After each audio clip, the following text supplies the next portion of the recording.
Tonight on KPBS Evening Edition, a setback in court for Congressman Duncan Hunter. Why a federal judge is rejecting Hunter's request to limit certain evidence in his campaign spending case.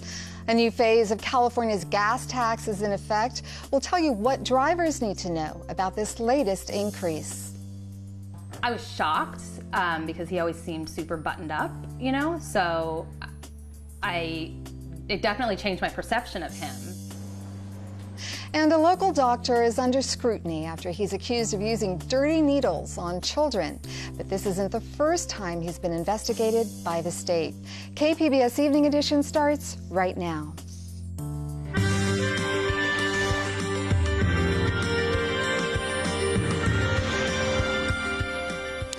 Good evening. It's Monday, July 1st. Thanks for joining us. I'm Amitha Sharma, filling in for Ebony Monet. Congressman Duncan Hunter was back in court today. He's accused of using campaign funds for personal use. And as KPBS reporter Matt Hoffman explains, Hunter is trying to have the case dismissed. This morning, Congressman Duncan Hunter arrived at the federal courthouse to shouts from protesters. Today, a federal judge took up a number of motions in his case. The judge says allegations the East County congressman used campaign money for romantic relationships is relevant to the corruption case. Hunter and his wife were accused last year of using more than $200,000 in campaign money for personal use. Hunter's wife recently struck a deal with prosecutors and pleaded guilty to misusing campaign funds. Hunter isn't taking any deals, though. He says the federal prosecutors involved in the case are politically motivated after attending a Hillary Clinton fundraiser. He says the case should be thrown out. His attorneys produced an email from the Secret Service discussing a photo op with Clinton, which Hunter's dad called a smoking gun. That obviously shows that you don't have an even-handed prosecution. The prosecution has to be spotless. They can't show political bias. In this case, they did. The U.S. Attorney's Office said the Secret Service routinely asked prosecutors to attend events involving their protectees. The judge did not rule on Hunter's motion to dismiss the charges, but Hunter does think the email is key in the case against him. Your dad calls that email by the Secret Service the smoking gun. Would you agree that that's the smoking gun in this case? Yes. And are you confident? You can read it and take a look at it. Hunter did not answer other questions about his case. Are you confident you can beat these charges? Are you worried that your wife might testify against you in this case? Hunter has previously denied all allegations against him. His trial is scheduled to start in September. Matt Hoffman, KPBS News. The war crimes case against a San Diego-based Navy SEAL is wrapping up. Today, the jury heard closing arguments. KPBS military reporter Steve Walsh is covering the trial. He's live at Naval Base San Diego with today's developments. Steve? Well, that's right, Amitha. Closing arguments took more than 4 hours today.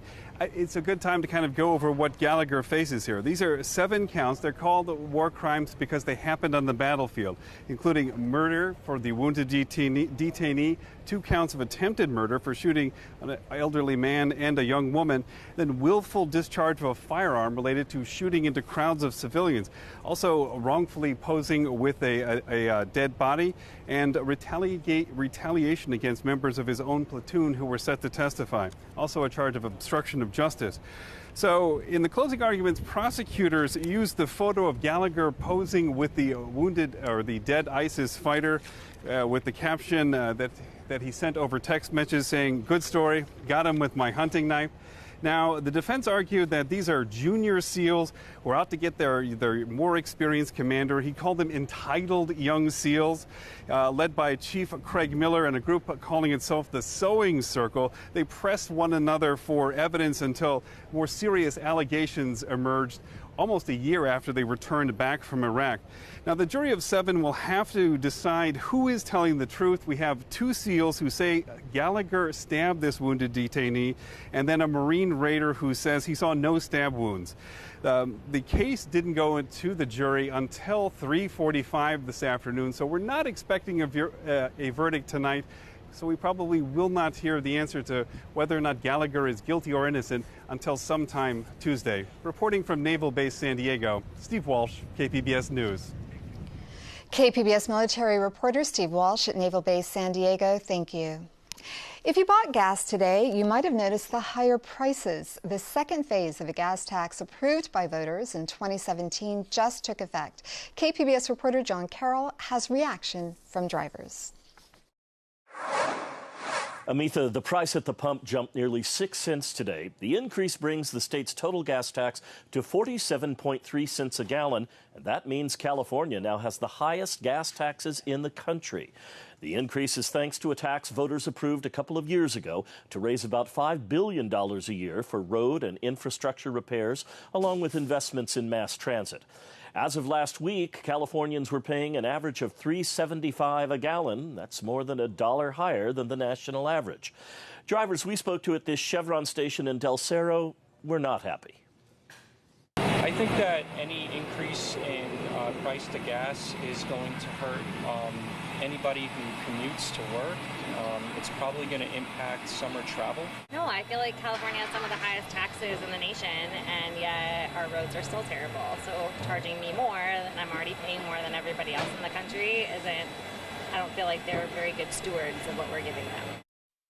Not everyone we spoke to was opposed. One driver who didn't want to go on camera told me she supported the tax, the hike, as long as the money was being used as promised. The tax is scheduled to sunset in 2027. Estimates are it will have raised $52 billion by then. John Carroll, KPBS News. A San Diego pediatrician is under investigation for allegations that he used dirty needles on children. KPBS reporter Priya Sridhar says the California Medical Board is looking into the case. This is Dr. Brett Gerber, seen in a 2013 mugshot from the Mono County Sheriff's Department. That's in Northern California near Yosemite. Gerber was found with ecstasy and psychedelic mushrooms during a traffic stop on his way to the Burning Man Festival. According to documents from the Medical Board of California, Gerber entered into a 6-month diversion program that would allow him to keep a clean criminal record.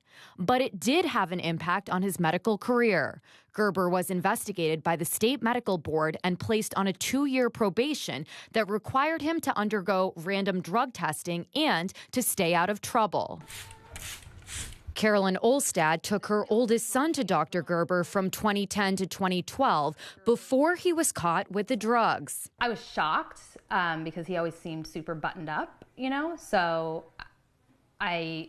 it definitely changed my perception of him. She says she understands doctors can make mistakes in their personal lives. It's when that behavior crosses into the doctor's office that she has a problem. If he wants to go out and party and stay out till 2 in the morning, that's totally up to him. If he's doing it and then coming and seeing my baby, then I'm going to have a problem. If he seemed under the influence or anything like that, yes, I would have brought it up. The drugs incident happened away from his office, but that's not true with the dirty needles. A few years later, a medical assistant reported seeing Dr. Gerber use expired and unauthorized needles from a box that contained dead insects and what appeared to be rodent droppings. According to the assistant, he used them on a 2- and 10-year-old patient. This was in 2016, while Dr. Gerber was working in Hillcrest, according to the documents from the board. In a statement, the Scripps Clinic in Hillcrest said when it was discovered that he had brought in non-standard needles from home, a full investigation and disciplinary actions were taken, which included removing him from patient care. Scripps also reported the issue to the California Medical Board. Jurisdiction of the board is on the license of the physician. Carlos Villatoro is with the State Medical Board. I reached out to him to find out what happens when doctors get in trouble. Every disciplinary decision that the board makes is tailored around the facts of the case. So there is a no one-size-fits-all answer for discipline. Villatoro says once a quality of care complaint is made to the board, another physician reviews all the submitted paperwork. If they believe further investigation is needed, the case is forwarded to the Department of Consumer Affairs Health Quality Investigation Unit. Then their sworn peace officers take over. If they find that a doctor has violated the Medical Practice Act, they submit their conclusions to the California Attorney General's office. From there, the accused doctor can enter into a settlement with the Attorney General's office or request a hearing. There are no red lines in the process, nothing a doctor can do that will automatically cause them to lose their license. Villatoro says the Attorney General's office makes a recommendation to the medical board on how a doctor will be professionally punished. Ultimately, the board has the final say. The board's discipline can be as severe as license revocation. However, it can include probation and a public letter of reprimand. We also have a cite and fine program, which is not considered discipline, in which we issue citations. If through the course of the investigation, consumer affairs officers believe a doctor has broken criminal law, they would contact the appropriate law enforcement agency to pursue criminal charges. Gerber, now off probation for the prior offense, is being investigated again through the medical board's process. While it's been years since Carolyn Olstad has taken her son to Dr. Gerber, it has made her think a little bit more about how much research she should be doing before she chooses a doctor. You expect that the medical community would have gotten rid of the doctors that aren't any good, so you can trust that whenever you walk into a hospital that you'll be cared for. We have lots of tools for consumers to use. And while the board says it's their top priority to investigate any complaints and discipline doctors who violate the Medical Practices Act, they say there are ways you can look into your doctor too. The board has an app you can download that will notify you if your doctor's medical license has been changed in any way. There's a toll-free number you can call where representatives from the board can answer any questions you have about your doctor's credentials. And you can go onto the medical board's website and search for your doctor to see if any disciplinary action has ever been taken against them by the board. Priya Sridhar, KPBS News. KPBS reached out to Dr. Gerber for a reaction but did not receive a response. We have a correction to a story we brought you on Friday about Mexico sending 15,000 National Guard troops to Tijuana to prevent migrants and asylum seekers from entering the U.S. Those troops will span the entire northern border with the U.S., not just Tijuana. Preventing kids from reoffending once they get in trouble with the law is part of a county-wide program called Alternatives to Detention. Earlier today, I spoke with Mandy Mistrovich, Program Director for South Bay Community Services, about how well the program is doing at helping at-risk youth. So what exactly is the Alternatives to Detention program? What we do is we provide 24/7 response to law enforcement, the probation department, and juvenile court to try to provide a spectrum of detention alternatives for juvenile offenders who don't present a safety risk to the community. And if youth are appropriate to come into our services, what those services might look like is family-based counseling, other types of support services that are not just for the youth, but for the whole family to keep them stabilized in the community, to prevent any future offenses from happening, and ideally to help to cultivate leadership in the youth. Tell me a little bit about the kids who actually end up in juvenile detention. What sorts of offenses do they commit to end up there? Yeah, so there's a lot of offenses that occur. Sometimes when we get calls for Alternatives to Detention, it might be what we call misdemeanor family offenses, maybe an incident at the home between a youth or their caregiver or a sibling in the home that might have gotten out of hand and might have led to some pushing, shoving. Sometimes we're dealing with youth who have some substance use or abuse issues, or just youth who might have some issues with peer pressure. Maybe they got arrested for a petty theft.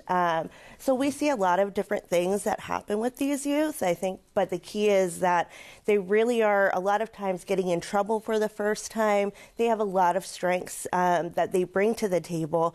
And so what we're looking at is how do we effectively address their needs while keeping them in the community and in school where they have the best chance for success. So who are you primarily targeting through this program? From what you've described, it appears that you might be going after kids who have committed not so serious offenses. So we can target both of them, actually. The county has wonderful diversion programs for first-time offenders on the lower end. So where ATD comes in is we're going to that next step up. So maybe it's not the youth's first offense, but they're still pretty minor.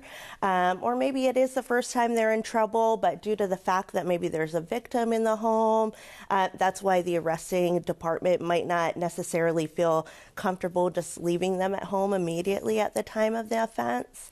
One of the key things we do is in providing 24/7 response is that we can put them in temporary licensed foster homes just for a cool-off period while we work towards reunifying, which is a much better alternative than bringing those kids into juvenile hall for those family-based offenses. And if they go into those licensed foster homes temporarily, it's usually a really short stay, 5 to 7 days, but our teams are taking that youth to school every day. They're homeschooled, which is key, keeping them involved in any positive activities they're already involved in. We have a lot of student athletes, so being able to continue that is really key in addressing the issues at home and putting them on the best pathway for success. So you've been doing this for some time. How crucial is this program? It's amazing, and it's so imperative. We serve over 750 youth and families countywide each year, and it's really had tremendous success. Over 95% of our families that go through our program exit successfully, participating in programming, no future offenses.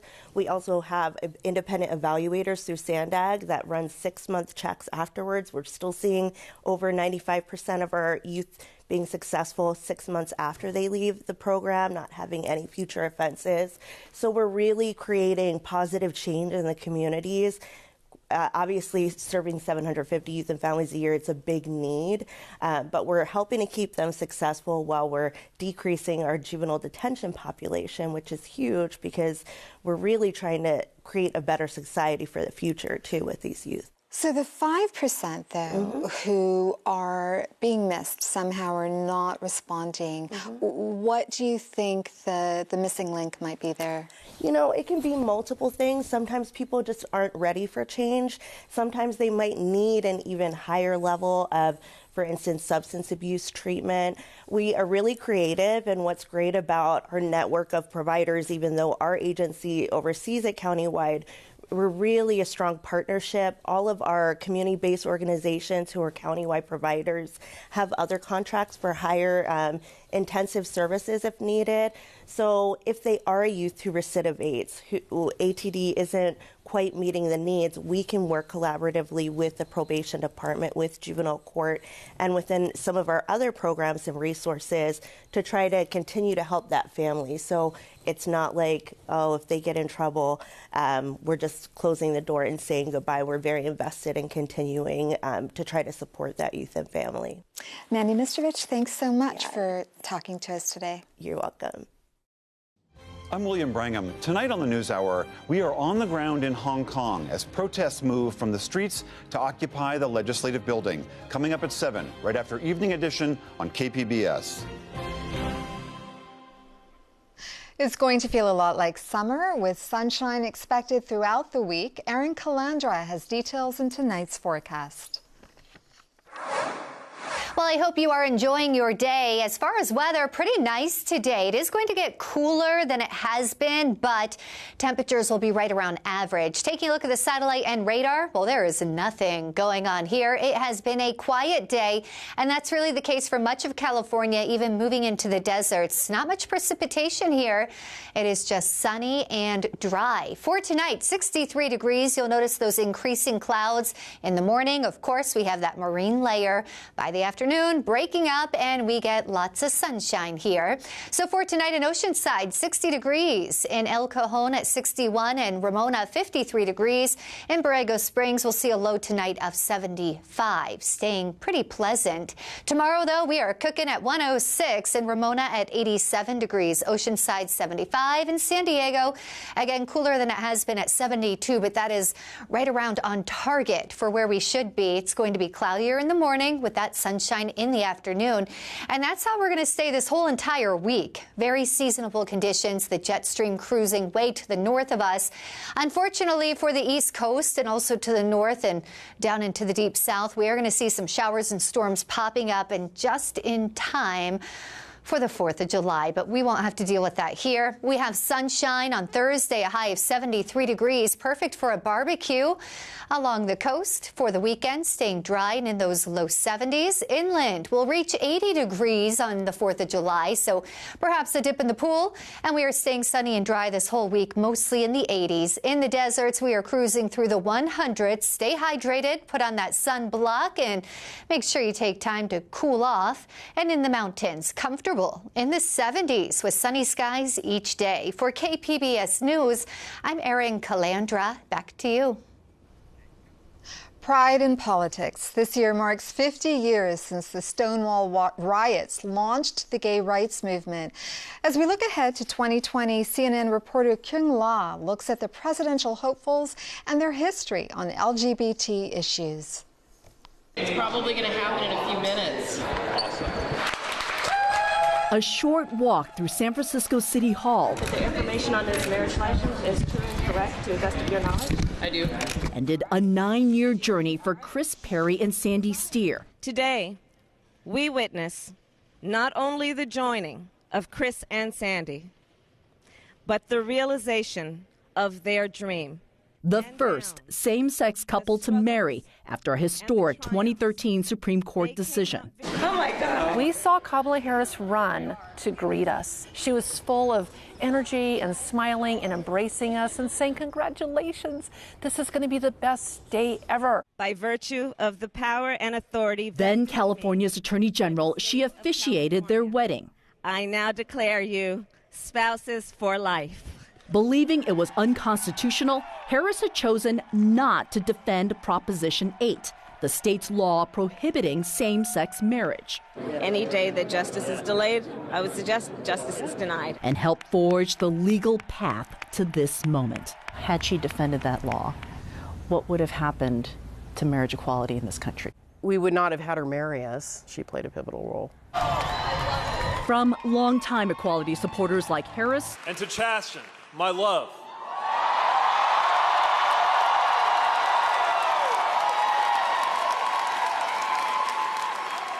Yeah, I'm pretty fond of him too. Two newcomers on the national stage like Mayor Pete Buttigieg, the first gay contender with a serious shot at winning a major party nomination. There's no going back to normal. Don't listen to anybody in either party who says that we can just go back to what we were doing. Because we in the LGBTQ community know when we hear phrases like "Make America Great Again," that American past was never quite as great as advertised. There's a reason why the 2020 Democratic hopefuls are courting these voters. In 2020, characterize the power of the LGBTQ vote. There are 10 million LGBTQ voters across this country. And we're not just a powerful voting bloc, we're a voting bloc that turns out. And in 2020, faces numerous choices, says Chris Skro with the Human Rights Campaign.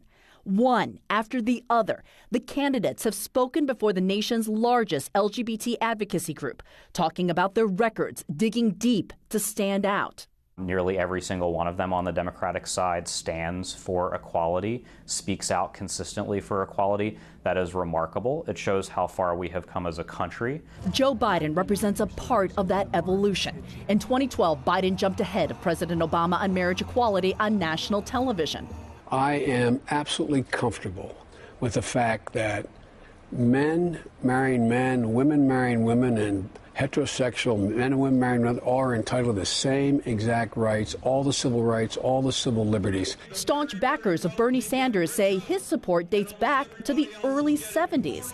In an editorial he published just a few years after the Stonewall riots, he called to abolish all laws dealing with homosexuality. Then in the 90s, engaged in fierce debates in Congress and defending gay members of the military. The same people that would vote to cut defense $177 billion, the same ones that would put homos in the military. You have insulted thousands of men and women who have put their lives on the line. I'm talking about you and liberals like you that keep... Ahead of Pride Month, Elizabeth Warren and Beto O'Rourke rolled out platforms that include passing a federal law protecting LGBTQ Americans from discrimination.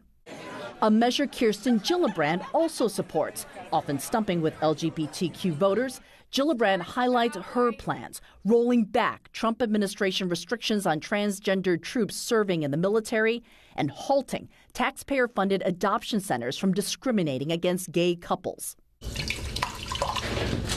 Sandy Sear and Chris Perry witnessed and lived through progress, hopeful their marriage was one, but not the last step towards equal rights. We have more solidarity than we ever have, and now we just have to take that solidarity and make it impactful in this next election.